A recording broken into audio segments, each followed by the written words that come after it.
एक बार की बात है। पहाड़ी के नीचे बसे एक छोटे से गांव में एक जवान लड़का रहता था। वो लड़का उस पूरे गांव में अपने आलस्य और कामचोरी के लिए प्रसिद्ध था। सभी गांववासी उसे आलसी कहकर ही पुकारते थे, क्योंकि वो पूरा दिन एक पेड़ के नीचे पड़ा रहता, झपकियां लेता और अपने भविष्य के बारे में अच्छे अच्छे सपने देखता। उसके दिन ऐसे ही आलस्य में गुजर रहे थे। लेकिन एक दिन उस गांव में एक बौद्ध भिक्षु पधारे, जो कि अगले 3 दिनों तक उसी गांव में ठहरने वाले थे।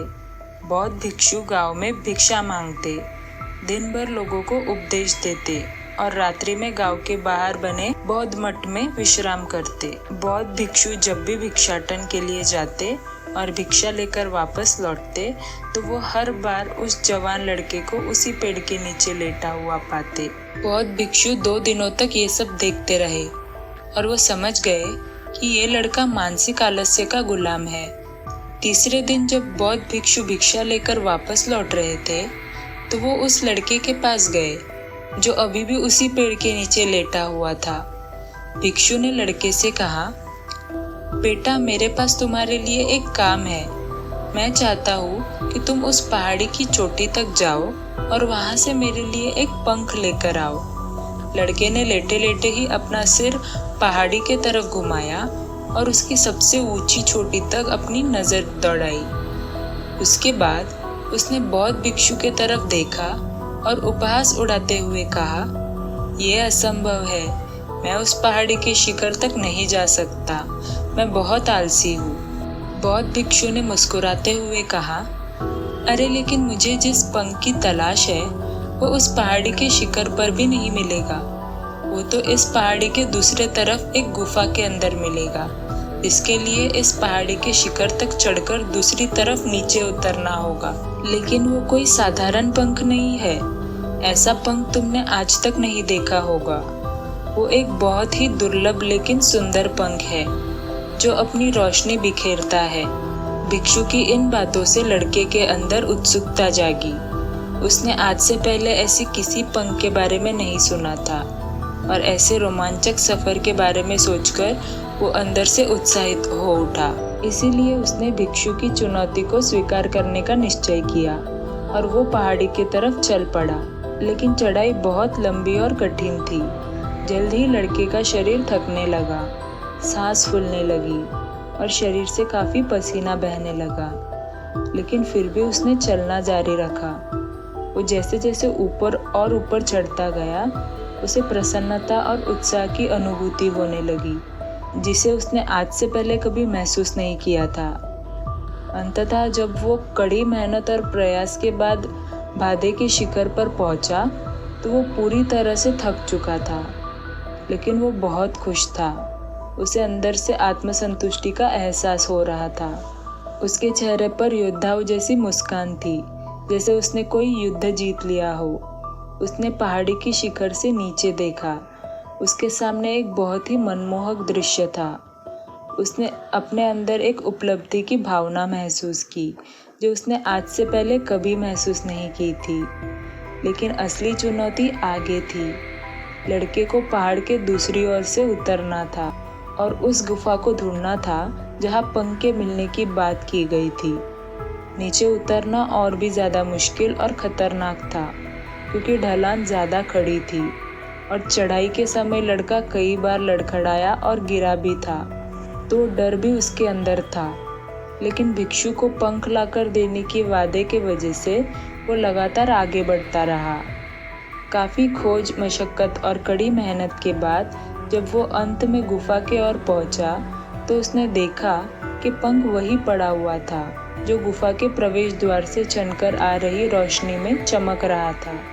उसने पंख उठाया, लेकिन उसकी सुंदरता को देखकर अचंभित रह गया। वो काफ़ी देर तक पंख को ही घूरता रहा, लेकिन फिर अचानक उसे याद आया कि अभी तो उसे वापस ही जाना है। उसने खुद की तरफ देखा। वो पूरी तरह से थक चुका था। वो चिंतित हो गया कि वो पहाड़ पर कैसे चढ़ेगा और भिक्षु तक पंख कैसे पहुंचाएगा। एक पल के लिए उसने हार मानने के लिए सोचा, लेकिन फिर उसे वो उपलब्धि और गर्व की भावना याद आ गई, जो उसने पहाड़ी के शिखर पर पहुंचने पर महसूस की थी। उसे एहसास हुआ कि उसके अंदर इस सफ़र को दोबारा पूरा करने की ताकत और दृढ़ संकल्प है। वो दोबारा पहाड़ी पर चढ़ने लगा। उसकी मांसपेशियों में दर्द हो रहा था, पैर कांप रहे थे, फेफड़े फटे जा रहे थे। वो कई बारी लड़खड़ाकर गिर भी पड़ा, लेकिन उसने हार नहीं मानी। वो खुद को आगे बढ़ने के लिए लगातार प्रेरित करता जा रहा था। अतः प्रयास और घंटों की कड़ी मेहनत के बाद अंततः जब वह बौद्ध भिक्षु के पास पहुंचा और उनके हाथों में वो पंख रखा, तो उसकी खुशी का ठिकाना नहीं रहा। उसे महसूस हुआ कि आज उसने अपने आलस्य पर काबू पा लिया है और कुछ महत्वपूर्ण करके दिखाया है। उसके चेहरे पर इतनी खुशी और संतुष्टि का भाव देखकर बौद्ध भिक्षु मुस्कुराए और बोले, बहुत बढ़िया मेरे बच्चे, आज तुमने जीवन का एक बहुत ही महत्वपूर्ण सबक सीखा है कि आलस्य कोई ऐसी चीज़ नहीं है जिसे स्वीकार कर लिया जाए या सहन कर लिया जाए। आलस्य एक चुनौती है जिसे दूर करना होगा।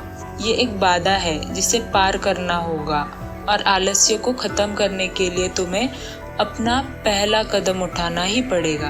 अपने लक्ष्य की ओर चलना ही पड़ेगा और तब तक चलते रहना पड़ेगा जब तक तुम अपनी मंजिल को हासिल नहीं कर लेते। लड़के ने भिक्षु के शब्दों की गहराई और उसके महत्व को समझते हुए हाँ में अपना सिर हिला दिया। आज उसे एहसास हुआ कि वो हमेशा से ही बड़ी और महान चीज़ों को करने में सक्षम था, लेकिन उसके आलस्य ने उसे रोक रखा था। अब वह जानता था कि उसके पास अपने रास्ते में आने वाली किसी भी बाधा को दूर करने की ताकत और दृढ़ संकल्प है।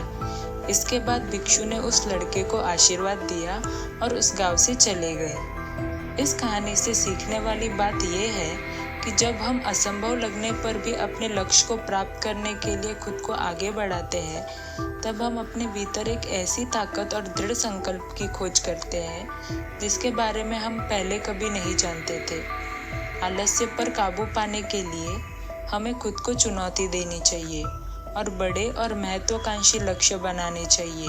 फिर चाहे वो लक्ष्य कितनी ही मुश्किल क्यों ना हो, हमें लगातार खुद को अपने शारीरिक और मानसिक सीमाओं से परे धकेलते रहना चाहिए और असफलताओं व बाधाओं का सामना करने पर भी अंदर से मजबूत बने रहना चाहिए।